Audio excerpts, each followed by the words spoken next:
두 부분으로 나눠져 있습니다. 1장부터 19장은 출애굽 1세대들의 이야기이고 20장부터 마지막까지는 40년이 지난 후인 출애굽 2세대들에 관한 이야기입니다. 20장 이후 출애굽 2세대들에게 일어난 이야기들을 제가 아주 간단하게 한번 정리를 이렇게 해보았습니다.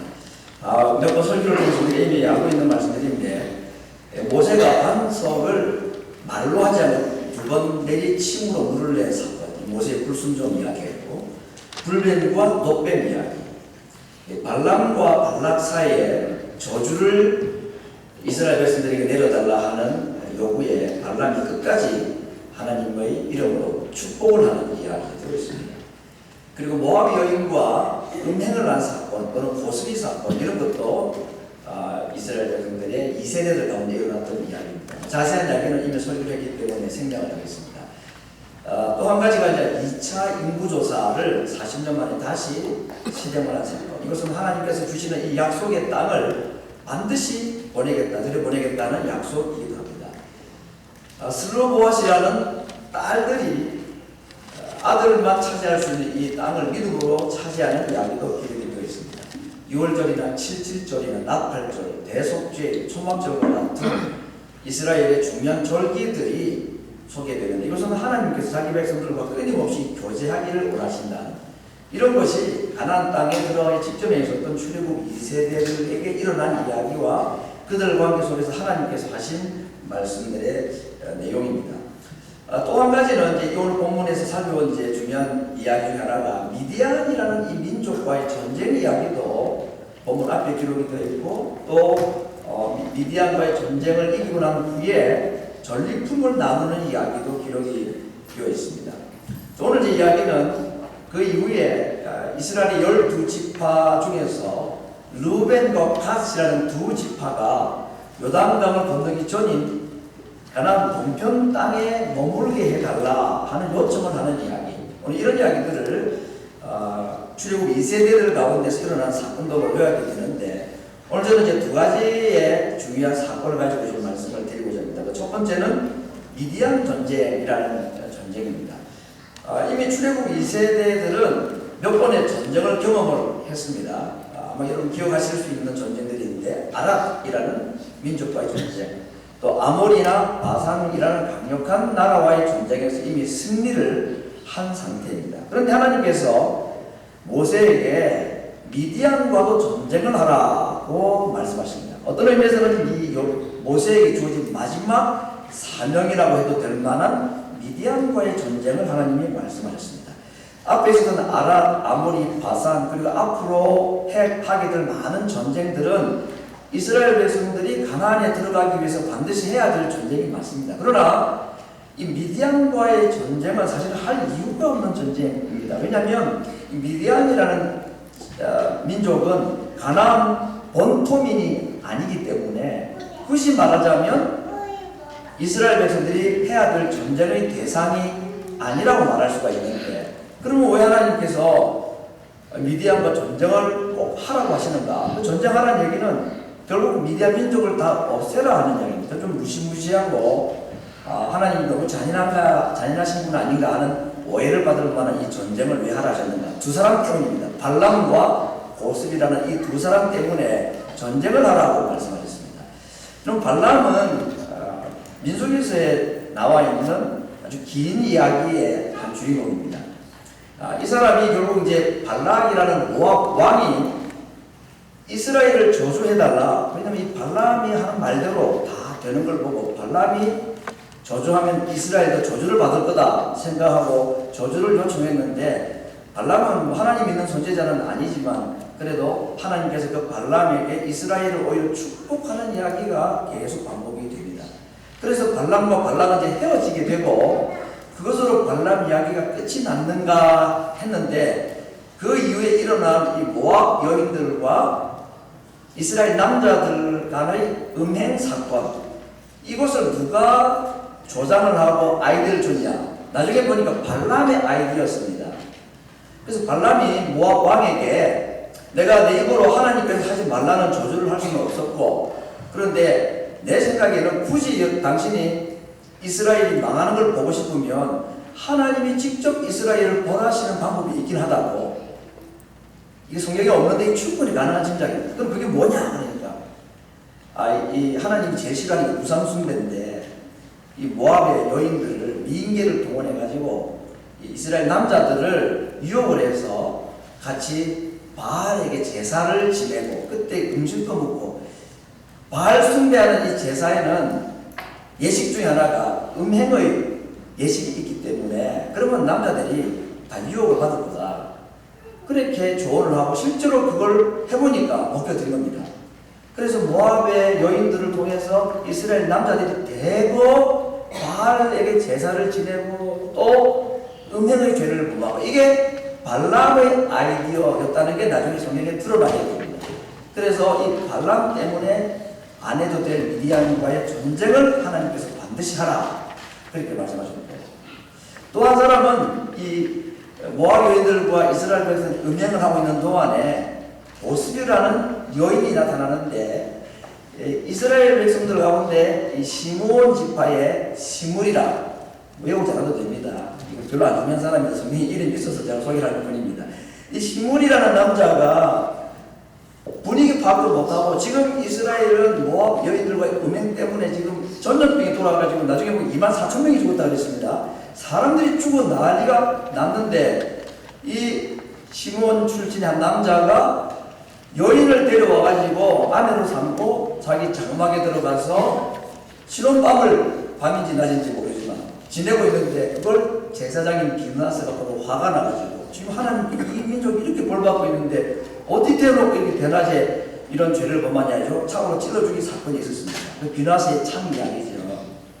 그때 이 여인 이름이 고스비입니다. 이 사람이 누구냐? 바로 미디안 사람입니다. 결국은 미디안은 발람과 고스비라는 두 남녀 때문에 안 해도 될 전쟁을 이스라엘 백성들에게 당하여서 나중에 보니까 미디안 남자들이 다 죽었다고 했습니다. 그래서 오늘 이 미디안과의 전쟁 이야기에 마지막 장면이 이제 이런 장면으로 기록되어 있는데, 모든 이 미디안 사람들이 다 죽게 되는 이야기로 기록이 되어 있습니다. 특히 하나님께서 이 미디안과의 전쟁을 하라고 하신 이유는, 이 하나님 스스로 미디안을 여호와의 원수라고 불렀습니다. 성경에 보니까 스가랴 2장 8절에 보면은 하나님의 백성을 범하는 것을 여호와의 눈동자를 범하는 거라 그랬습니다. 눈동자를 하나님의 눈동자를 찌르면 어떻게 되겠습니까? 우리가 그 정도로 하나님의 보를 받고 살아가는 사람입니다. 나는 하나님의 눈동자다. 그래서 하나님께서 이 미디안과의 전쟁을 통해서 주시는 강력한 메시지가 이것입니다. 내가 너희를 사랑한다. 누구도 너희를 내게서 뺏어쳐갖고 누구도 너희를 내게서 멀어지게 할 수 없다. 그런 자들은 내가 반드시 벌할 것이다. 예수님께서 말씀하셨죠.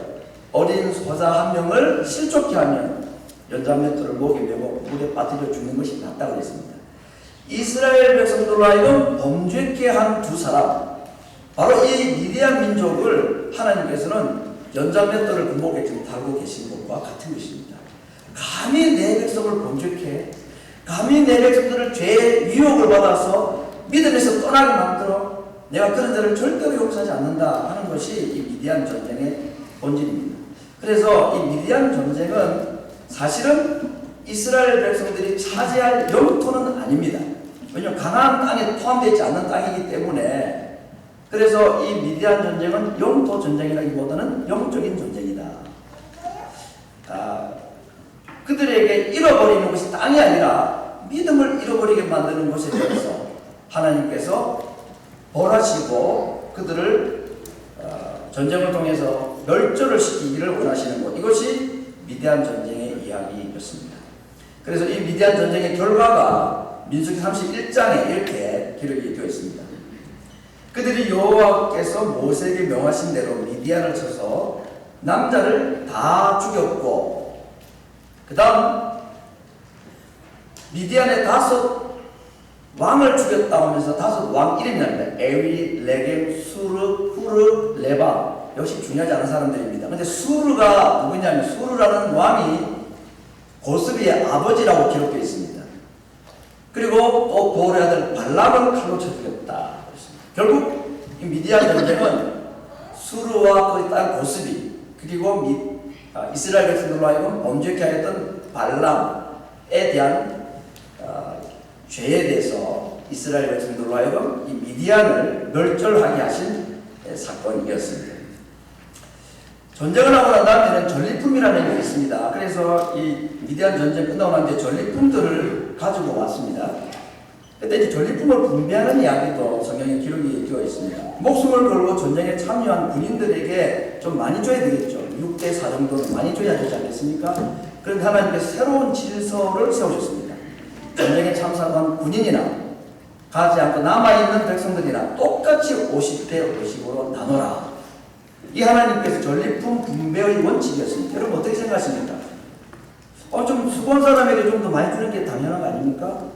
수고한 농부가 삭스를 먼저 받고 수고하는 소에게 곡식을 먼저 주고 하는 게 맞습니다. 그런데 왜 이번 전쟁에서는 전리품을 똑같이 나누려 했을까? 그 뒤에 보면 이런 이야기가 나오는데 이스라엘 백성들이 한 지파에 1000명씩 12,000명이 이 미디안 전쟁에 참여를 했습니다. 그리고 미디안의 모든 남자를 다 죽이고 돌아온 뒤에 군인들의 수를 세하려 보니까 12,000명 중에 한 명도 죽지 않았다는 보고가 있었습니다. 여러분 이 이야기는 무슨 얘기일까요? 12,000명의 군인들이 미디안과 싸우면서 한 명도 죽지 않고 다 살아서 돌아왔다. 그 전쟁은 누가 하신 것이다? 하나님 하신 것이다.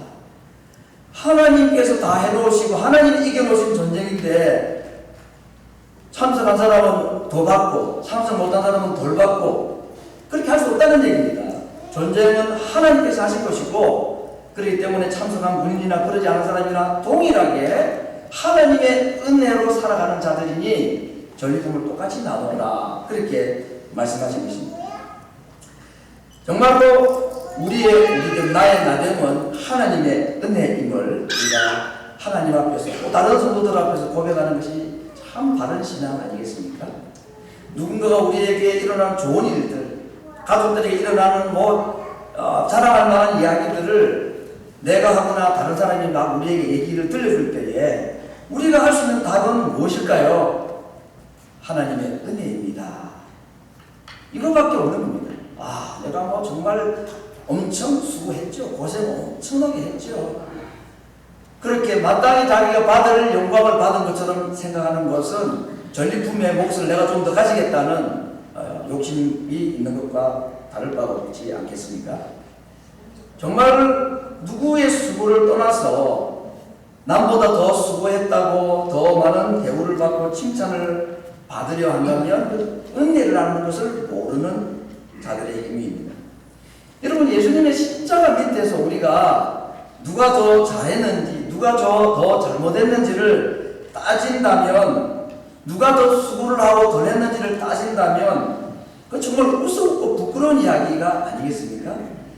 예수님의 십자가 밑에서 누가 더 잘했는지 누가 더 못했는지를 따지는 것은 정말 예수님의 옷을 제비 뽑아 나누는 로마 군인들의 모습과 뭐가 다를 바가 있겠는가. 그래서 오늘 전리품을 동일하게 배분하는 일을 통해서 모든 것이 하나님의 은혜를 알고 살아가는 것이 교회 공동체, 이스라엘 신앙 공동체의 중요한 원칙이라는 것을 지금 말씀을 해주고 계신 것입니다. 여기까지가 미디안과의 전쟁 이야기입니다. 오늘 제3볼 두 번째 주제는 그 이후에 일어난 두 지파, 르벤과 갓이라는 두 지파의 이야기입니다. 이미 지금 앞에 말씀드린 대로 아랍 또 바산 또는 아몰이라는 민족과 전쟁을 이미 했다고 했습니다. 특별히 이 바산과 아몰이라는 두 민족은 요단강 동편에 차지하고 있는 강력한 나라였는데 그 군대를 다 무찔렀던 이야기가 성경에 이미 기록이 되어 있는데 르벤과 갓이라는 두 지파가 모세에게 와서 요청을 합니다. 우리로 하여금 요단강을 건너서 서편으로 가지 말고 그냥 이 바산과 아모리 땅인 이곳에 머물게 해달라는 요청을 합니다. 그 이유는 뭐냐면 1절에 이렇게 말하고 있습니다. 루벤 자손과 갓 자손은 힘이 많은 가축의 떼가 있었더라. 그들이 야셀 땅과 길르앗 땅, 이건 지금 아까 봤던 거 오른편 동편에 있는 요단강 동편 땅입니다. 그 땅을 본즉 그곳은 가축의 적당한 곳인지라. 결국 이스라엘 지파들 12지파들 가운데에서 루벤과 갓 지파, 이 두 지파가 가축대가 제일 많았던 모양입니다. 뭐 거짓말로 속이진 않았을 거고, 가축이 많은데 이 가축을 먹이기에는 요단강을 건너서 서편 땅으로 가는 것보다는 이곳이 목초지가 많으니까 이곳이 적합한 땅입니다. 그러니까 우리 여기 머물게 해달라 요청을 했습니다. 두 가지 이유 때문이죠. 힘이 많은 가축의 때, 두 번째는 그 땅을 보니까, 눈으로 보니까 정말 좋은 땅이다. 가축을 목축하기는 가장 적당한 땅이다. 이것이 그 땅에 머물게 해달라는 이야기입니다. 여러분, 이 루벤이나 갓 지파의 요청에 대해 어떻게 생각하십니까? 어차피 이스라엘 12지파가 땅을 나눠서 분배를 받게 되는데, 이거 누군가는 차지할 땅이라면 그냥 우리가 있는 게 어떻겠습니까? 왜냐하면 우리는 가축이 많기 때문에 가축을 돌보기 위해서는 좀 넓은 목조지가 필요한데, 가나안 땅 서편보다는 이쪽이 훨씬 더 좋아 보이는 여기 남겠습니다. 타당한 요청 아닌가요? 다른 10지파가 들을 때에, 그렇지, 당신네들은 가축이 많으니까 그냥 거기 남는 게 맞겠다, 동의를 해줄 만한 또한 뭐 크게 문제될 것 같아 보이지 않는 요청입니다. 근데 이것이 모세에게 아주 심각하게 들린 이야기였어요. 그래서 모세가 좀 표현을 과하게 하면 정말 길길이 뛰면서 무슨 얘기냐면서 오늘 우리 읽었던 본문은 그 두 지파를 설득하는 이야기입니다. 무슨 그런 요구를 하느냐? 그러면 이 가나안 땅 동편 땅에 가축이 많아서 이 땅에 있겠다는 이 요청이 뭐가 그렇게 잘못이길래 모세가 이렇게 불쩍 뛰고 있는가? 세 가지 정도의 잘못의 요인이 있다고 볼 수가 있습니다. 첫 번째는 그들에게 많은 가축을 위한 땅을 가지고자 하는 이기심이 그들에게 있었습니다. 그 눈을 들어서 보니 그 땅이 좋아 보였다. 이 보는 것이 참 문제였습니다. 그래서 성경에도 보니까 이 보는 것에 대한 문제에 대해서 성경에서 크게 두 가지 정도 제가 오늘 구절 듣기 때문에 창세기 3장 6절에 있는 유명한 말씀이죠. 하와가 나무를 보니, 선악과를 보니, 본즉 먹음직도 보안직도 지혜롭게 할 만큼 탐스럽기도 한지라. 롯도 아브라함과 헤어질 때에 눈을 들어서 요단들을 바라보니 소알까지 온 땅에 물이 넉넉했다. 보는 것이 우리로 하여금 잘못된 결정을 할 수 있는데, 오늘 이 르우벤이랑 갓 지파가 그것이 문제였습니다. 그들이 본 것은 넓은 목초지, 그리고 그래서 그들에게 많은 가축을 목축하기에 괜찮은 땅이라고 그들이 보았는데, 여기에 그들의 큰 실수가 있었던 것이 첫째는 이기심이었다 하는 것입니다. 목초지가 많으니까 편리하고 또 자기들 목축하는데 적합하다고 생각을 했고, 굳이 가나안 땅 본토로 강을 건너가지 않고 싸움을 하지 않아도 우리가 이 땅에서 편안히 여생을 보낼 수 있겠다는 그 이기심. 두 번째, 그들의 이 요청이 잘못된 이유는 그 말을 들은 나머지 10지파들의 마음을 낙담시키기에 충분했습니다. 오늘도 모세도 그것을 아주 우려하고 걱정을 하고 있습니다. 그 10지파들이 두 지파의 동편 땅 잔류 요청을 들었을 때 어떤 마음이 들었겠습니까? 그 당신들 원하는 그대로 하시오, 이렇게 말 안 들었습니다. 그 마음속에 아니 저놈들 봐라, 벌써부터 꼼수를 부리고 있잖아. 겉으로는 목초지가 많으니까 가축이 많은 우리 지파가 맞다고 말하지만 결국 가나안 땅 들어가기 싫은 거 아니냐. 가나안 땅에 들어가면 어쩌면 또 전쟁해야 됩니다. 이미 전쟁을 하고 전쟁이 끝난 땅에 그냥 편안히 머물기를 원하는 그들 마음속에 있었던 이 욕심이라는 것을 나머지 10지파들이 보고 얼마나 마음이 섭섭하고 힘들었겠습니다. 그래서 모세도 그 10지파의 말을 대변해 준 것이 읽었던 본문입니다. 모세는 지금 오늘 이 가나안 땅으로 들어가고 싶어 하지 않고 요단강을 건너가고 싶어 하지 않는 이 두 지파의 얘기를 들었을 때 40년 전에 생각이 난 겁니다. 40년 전에 12명의 경당꾼을 먼저 보내서 땅을 살펴보고 보고를 하라고 해서 있었지요. 돌아와서 10명이 뭐라고 보고를 합니까? 그 땅은 과연 좋은 땅이고 또 곡식이 많이 나는 땅이지만 젖과 꿀이 흐르는 땅이지만 큰 성벽이 있고 강한 군대가 있고 고인족들이 살고 있어서 우리는 그 땅에 들어갈 수 없다고 보고를 하는 바람에 모든 이스라엘 백성들의 마음이 낙담이 되었습니다. 믿음을 다 잃어버렸습니다. 하나님에 대한 마음, 믿음을 다 잃어버리고 결국 가나안 땅 들어가는 포기를 해가지고 40년 동안 지금 고생에다가 다 죽고 그들 자녀들 세대만 지금 가나안의 눈앞에 와 있는데 이 두 지파의 동편 땅에 잔류하겠다는 이 요청은 40년 전에 이스라엘 백성들의 마음을 낙담시킨 것을 다시 한 번 더 재현시킬 것 같은 엄청난 위기감을 모셔 가신 겁니다.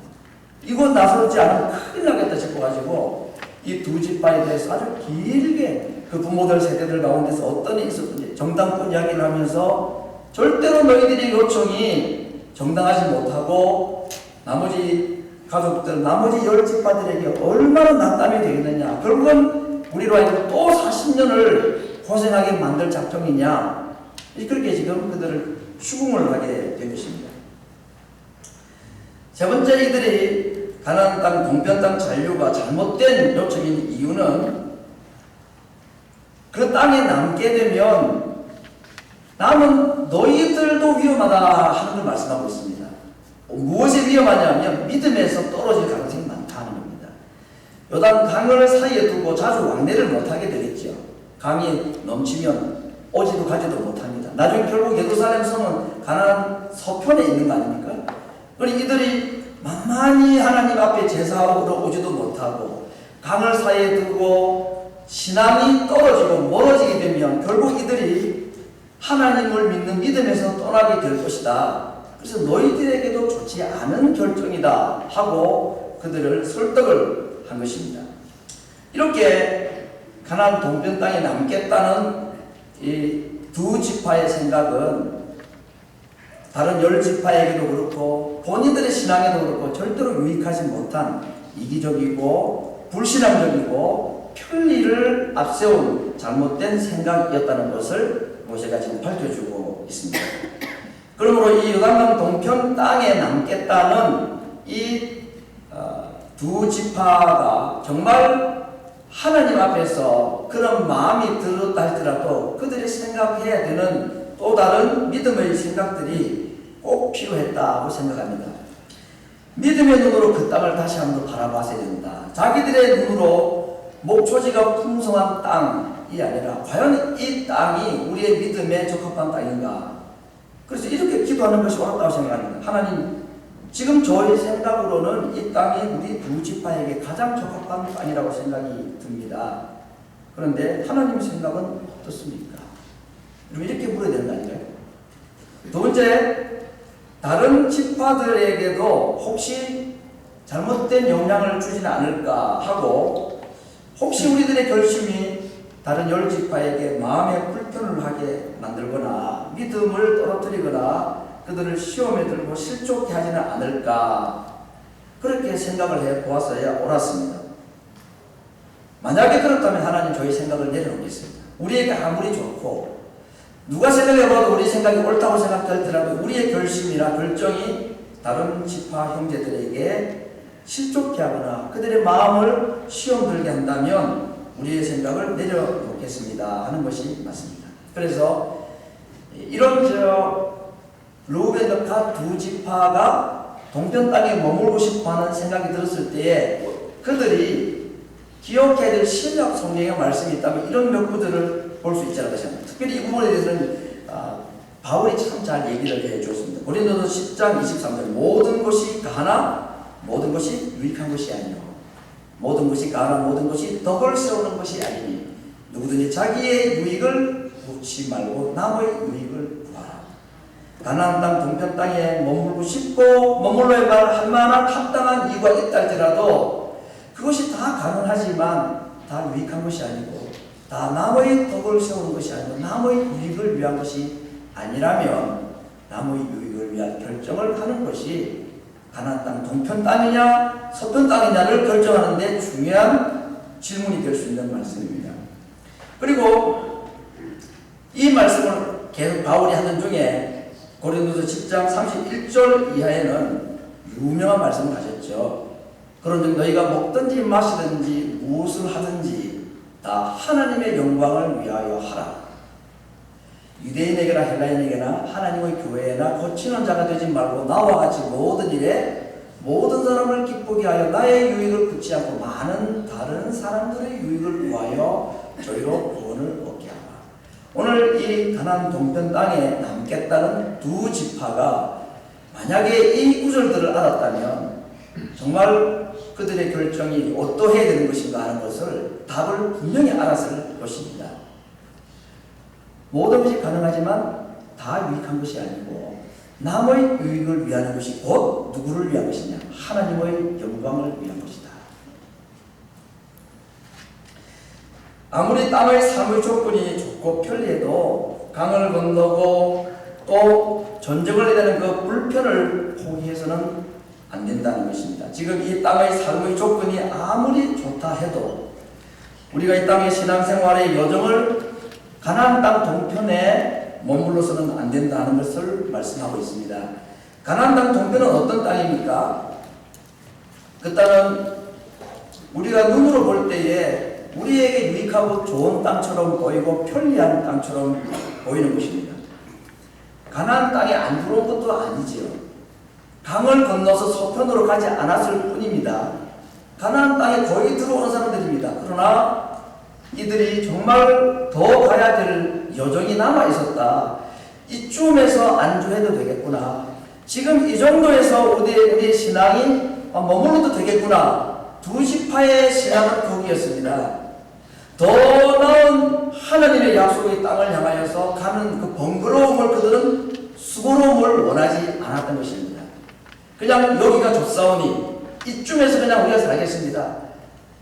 가나안으로 예루살렘으로 가는 길이 요단강이 막고 있지만 물이 좀 줄어들고 수위가 낮아지면 우리가 언제든지 자주 예루살렘도 방문하고 예배도 드리고 제사도 드리겠습니다. 그런데 우리는 지금 하나님의 성전이 있게 될 그 예루살렘을 중심에서 살아가는 것보다는 목초지를 중심에서 살아가는 것이 우리에게는 지금 더 편리하고 당장은 더 우리에게는 시급한 것입니다. 이게 지금 두 지파의 생각 아닙니까?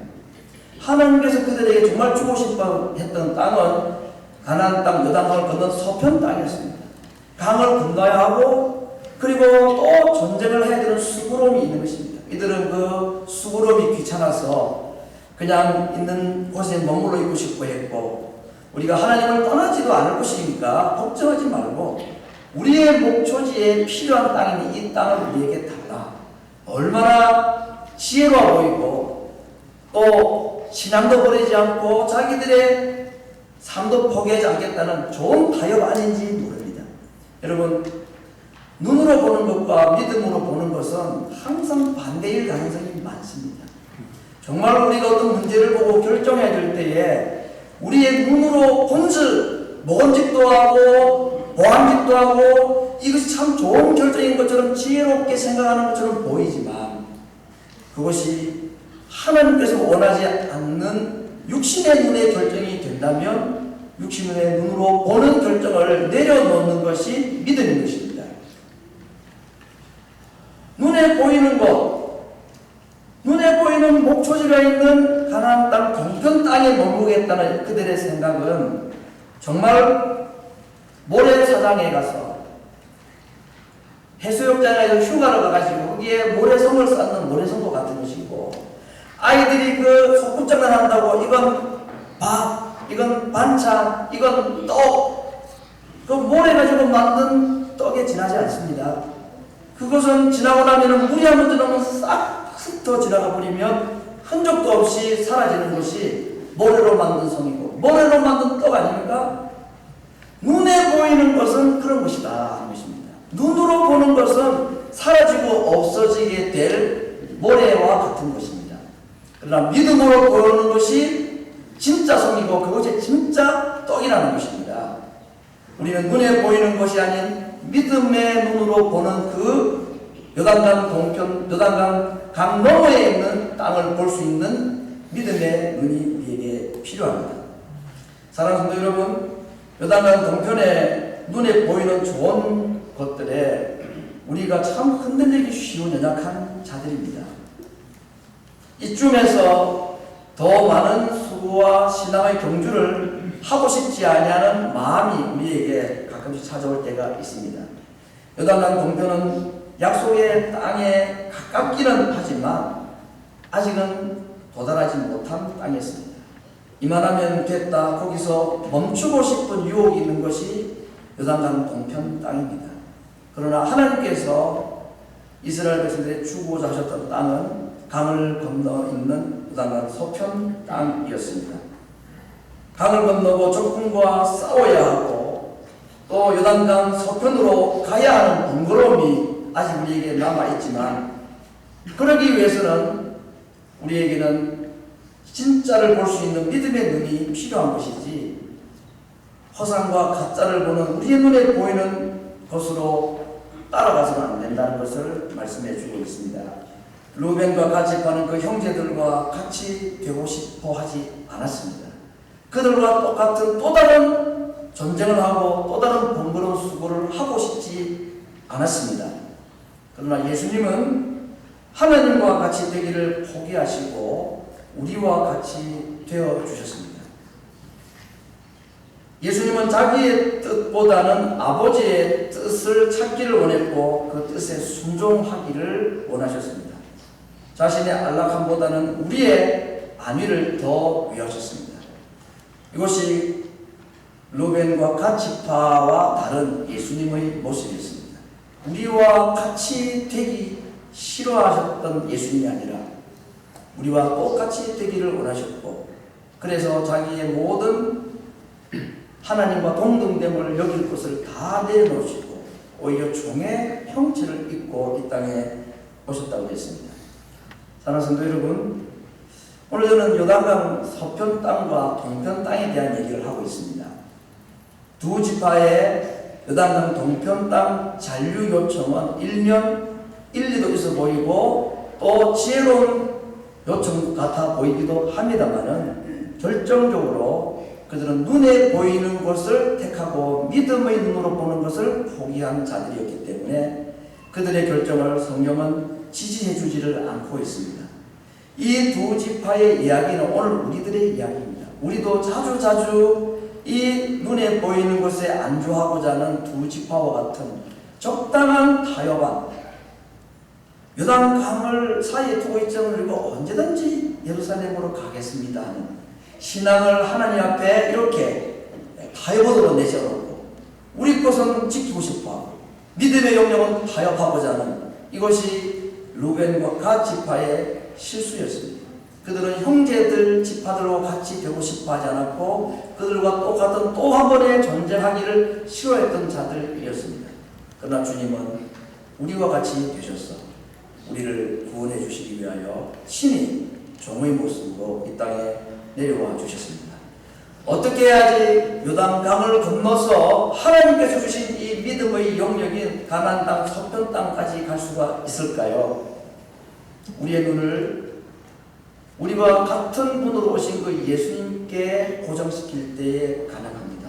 믿음의 주여 또 온전케 하시는 그 예수님께 우리의 눈을 고정을 하고 그 예수님이 걸어가신 그 발자국에 우리의 발을 포개며 요단강 서편에 있는 그 약속의 땅을 향하여서 세상 사람들은 우리의 발걸음을 어리석다고 미련하다고 꼭 그렇게까지 할 필요가 있냐라고 말할지는 모르겠지만, 그러나 주님의 앞서가신 그 발걸음을 따라서 우리도 믿음의 발걸음을 내딛고 나아갈 때에 요단강도 열리고 여리고성도 그 발자국 앞에 무너지는 것이고 하나님께서 주신 그 약속의 땅에서 누리는 평안과 안식을 우리에게 주실 것을 약속을 하고 있습니다. 오늘도 이 가나안 땅에 들어가는 믿음의 백성들답게 믿음의 주이신 그 주님을 바라보시고 주님의 용사로 우리 앞에 있는 어떤 세계든지 어떤 장애물이든지 주님이 걸어가신 그 믿음의 길을 믿음으로 바라보고 그 주님과 발걸음을 함께함으로 말미암아 우리 궁극적으로 주시고자 하는 가나안 서편 땅의 영지에 도달할 수 있는 한 사람도 나보자 없이 이 믿음의 영지에 도착할 수 있는 하나님의 백성들 될 수 있기를 말씀으로 축원합니다. 같이 한번 기도하겠습니다.